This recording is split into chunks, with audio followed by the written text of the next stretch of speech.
Eh bien bonjour, alors aujourd'hui je me suis mis en couleur, on a mis le fond en couleur aussi, on va parler de Microsoft Stream et vous allez voir on a quelques nouveautés, des rumeurs qui étaient là en disant oh mon dieu Stream va disparaître. Non, ne vous inquiétez pas, enfin pas à 100%.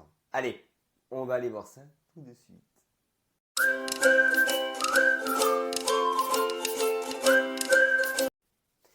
Alors pour toi, par exemple, qui te pose la question de qu'est-ce que c'est quoi Microsoft Stream là? Alors Microsoft Stream, historiquement, très rapidement, c'est quoi? C'est le YouTube version Microsoft au niveau professionnel. Voilà, c'est tout. C'est pas plus compliqué que ça, hein, clairement. Sauf que Microsoft Stream, bah, c'était pas non plus une réussite de ouf au niveau des utilisateurs. Parce qu'en gros, 83% du trafic de Microsoft Stream dit classique, ben, en fait, il provenait des liens, hein, quand les communications mettaient des liens vers des vidéos ou peu importe. On n'avait que 5% du trafic qui se faisait directement via l'application, du moins via le site Microsoft Stream. C'est clairement rien. Surtout que c'est des données à échelle Microsoft, alors c'est encore plus rien. Parce que peut-être que chez vous, bah, c'est 2 ou 1 ou 0%. Voilà. Et on avait 12% qui généraient du trafic via les groupes, Teams et autres. Bon, en gros, pour le coup, c'était pas énorme. Voire vraiment pas du tout ouf. Parce que les gens utilisaient tout simplement des liens de partage, des incrustations dans les sites intranet. Hein. Mais voilà, c'est tout.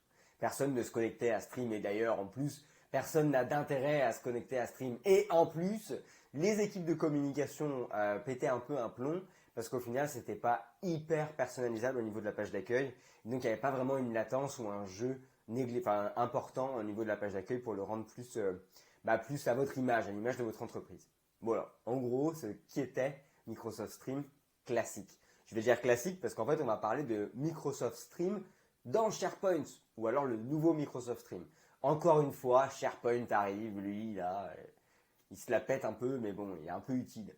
En gros, pour vous expliquer, c'est quoi la différence entre le classique et le dans SharePoint? C'est assez simple.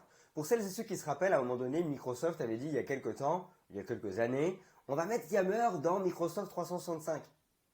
Quoi? C'était pas déjà dans Microsoft 365? Bah en fait c'est pareil pour Stream. Là en gros, ils vont mettre Stream à l'intérieur de M365. Là, je pense que je vous perds, mais c'est normal. En gros, avant Stream, c'était vraiment un site tout seul qui n'était pas vraiment raccordé à M365. Sa partie collaborative, c'est ci, c'est ça. Par exemple, hein, rappelez-vous, quand vous partagez un lien dans Yammer ou quand vous partagez un lien dans Teams, bah, il n'y avait pas de prévisualisation de la vidéo. C'était franchement pas très friendly. Bref, maintenant, Microsoft Stream s'intègre intégralement à l'intérieur de la technologie M365. Donc, comme ses confrères, Teams, OneDrive et tout ça, eh bien en fait, il ne va pas stocker lui-même la donnée, ou du moins il ne va plus le faire. Maintenant, c'est SharePoint qui va stocker la donnée. Bon, jusque-là, c'est pas bien compliqué. En gros, c'est juste que vos vidéos vont devenir des documents, en gros, hein, clairement. Sauf que là, il y a peut-être les gens en com qui vont dire oui, non mais moi j'avais fait plein de chaînes, des groupes, des ci, des ça. Alors ça, effectivement, ça va changer de manière considérable, mais on va voir ça juste après. En gros, juste pour faire un petit laïus technique, là, Microsoft ont mis à disposition de manière publique un outil de migration entre le classique et le moderne. Il est en public, il n'est pas encore en General Availability. Quand il sera en General Availability, vous aurez un an, 1 year, 365 jours pour faire la migration avant qu'on arrête Microsoft Stream classique. Donc en gros, ne faisons pas comme la RGPD, hein. N'attendons pas le dernier moment pour faire les choses. Hein. Donc on va pouvoir d'ores et déjà, commencer à imaginer notre migration vers le SharePoint, vers le stream dans SharePoint, en gros. Donc jusque-là, j'espère que je ne vous ai pas perdu. Mais pour résumer un petit peu où est-ce qu'on en est, c'est Microsoft Stream classique devient Microsoft Stream dans SharePoint. Il est déjà d'ailleurs disponible quand vous vous connectez sur le portail de Microsoft Stream. Hein. Vous voyez déjà l'accessibilité à la partie SharePoint. Quand vous enregistrez déjà les réunions, elles vont dans votre OneDrive, ainsi de suite, ainsi de suite. Donc ça, c'est la première chose à savoir. La deuxième chose, c'est que clairement, en fait, cette évolution, cette modification, elle est énorme.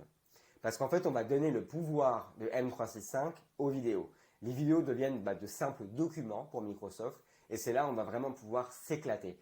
Du partage, sans aucun problème. On va pouvoir partager des vidéos à l'externe. Enfin, on va vraiment pouvoir faire des choses qui sont vraiment intéressantes. En plus de tout ça, beaucoup de fonctionnalités vont intégrer Microsoft Stream.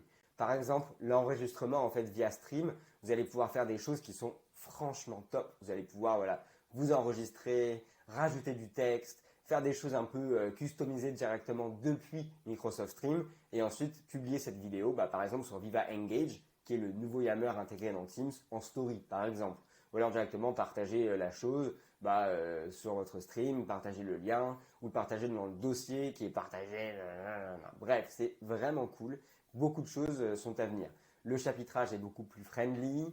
La partie transcription est vraiment plus poussée. On va avoir des transcriptions qui seront dites automatiques. Ce qui va arriver aussi, c'est l'intégration, en fait, enfin du moins la collaboration entre Microsoft Stream et Microsoft Teams.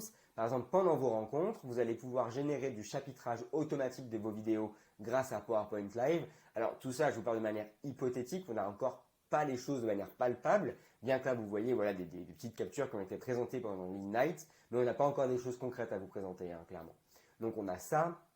Vous allez pouvoir également, par exemple, vous n'avez pas pu participer à une réunion en entier, vous allez commencer une réunion, vous êtes parti en plein milieu, vous allez pouvoir retourner sur l'enregistrement de celle-ci, vous verrez quand est-ce que vous avez rejoint la réunion, quand est-ce que vous avez quitté la réunion, vous allez pouvoir voir également quand est-ce que vous avez été nommé dans cette réunion. Ça, c'est hyper puissant, ça veut dire que l'intelligence artificielle vient se marier avec Microsoft Stream pour rendre les vidéos encore plus intelligentes que ce qu'elles ne sont aujourd'hui. Vous allez pouvoir voir également quand le présentateur a commencé à partager son contenu.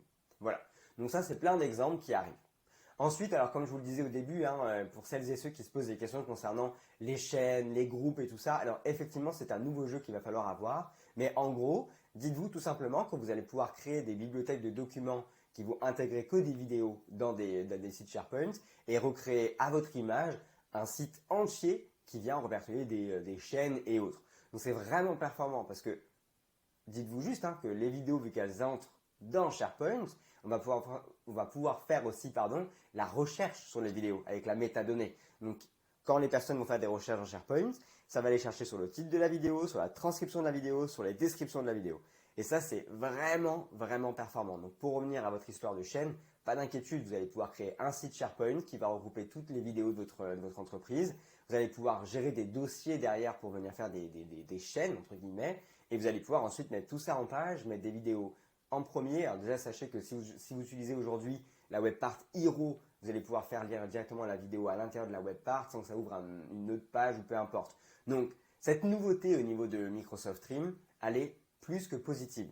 Je vais vous mettre en description de cette vidéo la vidéo pour le coup qui a été faite au Microsoft Ignite où il vous explique tout de A à Z, tant sur le plan technique que sur le plan fonctionnel et que sur les prochaines étapes. Mais en gros, les prochaines étapes, elles sont globalement assez simples. Il faut vous préparer.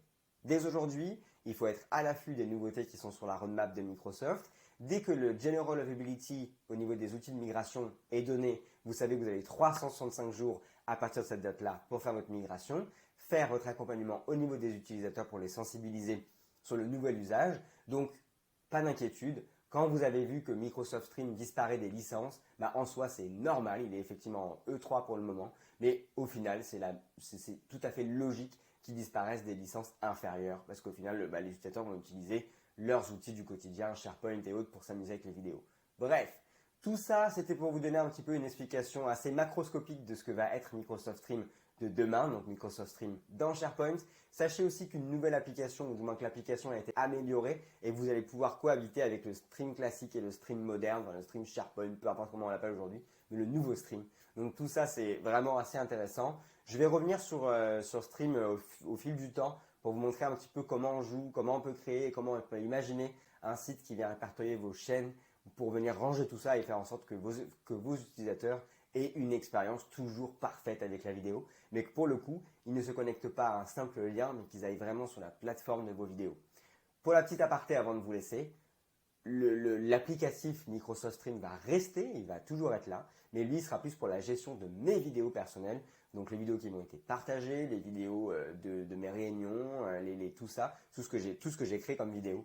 Donc pour le coup, Microsoft Stream continue à perdurer en termes de nom et en termes d'applicatif, mais sous un autre format. En gros, il sera plus là pour donner accès aux vidéos, mais il sera là pour donner accès à ce qui a été partagé et pour créer de la vidéo. Tout dépendra des licences. Voilà, j'espère que vous avez un peu compris ce qu'est Microsoft Stream dans le futur. On reviendra dessus encore une fois, je vous montrerai l'application, je vais tout vous montrer. Donc restez à l'affût, abonnez-vous, likez si vous avez aimé, commentez pour me poser des questions, partagez, n'hésitez pas. Je vous dis à très bientôt et amusez-vous avec Microsoft Stream. Hein. Allez, bye.